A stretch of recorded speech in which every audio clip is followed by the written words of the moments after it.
Okay, So, all right. Let us move on. We're going to move on to the final film that we're going to talk about on this second marathon in a what? No. We only did 6 films last week. Oh, mm, anyway. And this is I was trying to toss it up between two things to talk about and I was like, "Oh, which one should I go?" Because I've been watching random stuff because my daughter has started paying attention to TV now. And so because of that, you can't watch I don't have choice over what I watch anymore. I just don't have that choice over what I watch anymore. So I thought it was between two things I was going to let you guys. I was going to either talk about Call My Agent, which I've been watching, but the whole idea is that I want to watch all of Call My Agents and review all of Call My Agents in one go. So I decided. But by the way, Call My Agent, I love it. I think it's really, really good. And I decided, you know what, I'm gonna switch, and instead of that, I'm going to talk to you about a film called Fearless. And this is Fearless, where the A in the Fearless is an at symbol, like what you get in your oh, emails. oh, So FE Okay. at RLELS. Well, LESS, sorry. Which should tell you kind of what film we're going here. Sharon, it's animated. So Oh, um, it's animated, and it's one of those things where I have got into the habit of just when I'm sitting down and I'm trying to sort of like get something to distract my daughter for a while, I go onto Netflix and I just look for animated movies, and I try and pick ones that I feel like I'll be able to stomach, because there's some of them that I'm like, no, not going there, no, no, not watching that, we're not I know going what that there. feels like.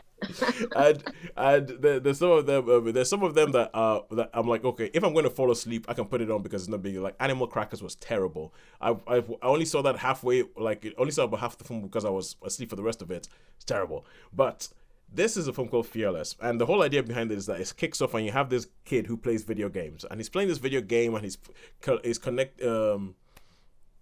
controlling this character, and the character is called something like Captain Lightspear. So it's controlling Captain Lightspear. Lightspear is fighting against this thing, and it's like an online game. So there's a lot of people who are playing and going, oh, this guy, he's called Fearless. He's one of the best players of this game. He's about to get to the final level. Nobody else has ever got to the final level. And you get to the final level, and before the final level comes up, there's a message that comes up on screen saying, "Do you accept the consequences?" And he's like, yeah, what? Yeah, I'll accept the consequences. And then he accepts the consequences. He says yes. And in the story of the game, what happens is Lightspear has three children, has three babies, quite frankly, who may or may not have powers. He puts them into a superpowered daycare. And then the bad guy, Captain Arcanus, oh no, Dr. Arcanus, comes in and kidnaps the kids because he wants to steal the kids' powers for himself. But the kids manage to escape in a very sort of baby's day out kind of way.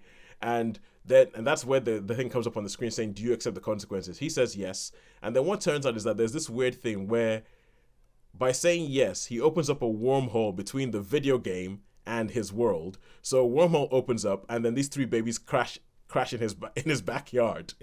And so he ends up on this night having to babysit these three superpowered babies. There's an element of it that's very The Incredibles, like when you have Jack attack, yeah, and then you yeah. have the babies Jack that Jack try to look up attacks. Yeah. you have, imagine if you had three Jacks, and and there's all this sort of stuff going on, and it becomes this sort of adventure film where Lightspear's trying to get to Earth because he has to save his babies, and these three have to keep the babies. And there's an element of ET because there's the military who are like, oh no, we've got to get those things. There's this, but this film is totally tongue-in-cheek. It is totally, it knows what it is, it knows what it's aping, it knows that it's stupid, and it knows what it's making fun of. Like Gabriel Union, the brilliant actress Gabriel Union, she voices like the head of the military, and she just says stuff, and her dialogue, the things she says, is not really like she's making dialogue. It's that she's just totally talking to you about the kind of things that happen in these films. Like she's like, now I'm here, and now I'm really mad, and now I want to hand me a clipboard. I want to sign something. I want someone to hand me a clipboard every 2 minutes as she's walking. So like you have that scene where the boss is walking along and someone hands them a clipboard and they sign, and they hand them the clipboard and someone else hands them a sign, and she just keeps commenting on everything that she's doing in the film, because this is the kind of stuff that happens in these sort of films. Like even towards the end, there's a bit where everything dies down, and the one of the people in the military asks them, "Oh, would you like a blanket?" Imagine the scene. There's an ambulance there. The lights are flashing, but there's no sound. The lights are going, but the siren isn't going off. People are sat in the back of the ambulance, and then someone comes and hands them a blanket, and then the soldier comes and goes, "Oh, would you like a blanket?" And then the kid goes, "Oh no, thanks, we're fine." why did you hand us a blanket? And he's like, I don't know. We always just give people blankets at these things. And it's that kind of film. So I put this on to sort of distract my daughter. Then after a while, I was like, you know what? Actually, I want to see where this goes. I want to see where this goes. So I was surprised at how good it was because it didn't have to be. And some of the voice actors, like they brought back a rapper called Jadakiss. And I have literally not heard about Jadakiss since the 90s. I don't know what's up with that guy. And I'm like, oh my God, Jadakiss, what's he doing here? And so I would give this a 3 out of 5. It is definitely kids fair. It is definitely kiddie fair. But if you have kids that you have to watch something that they can watch and you can watch over their shoulder and be okay with them, I would totally recommend it. I was surprised at how good it was because it's a Netflix original, and as we know, Sean, Netflix originals do not hold much sway with us. No. Netflix originals do not hold much sway with us, and especially because it's a Netflix original kids animated cartoon. It's not going to be Pixar. It's not going to be top of the range, but this was one in which it looked like they actually put some effort into it, and they actually put some thought into it, and there's actually some wit to it, which is a really, really welcome surprise. So I would give it a 3 out of 5. I mean, I have to admit that there was a bit in my mind where I was offering, is it a 4? And I thought, nah, don't be silly. It's a Netflix animated movie for kids.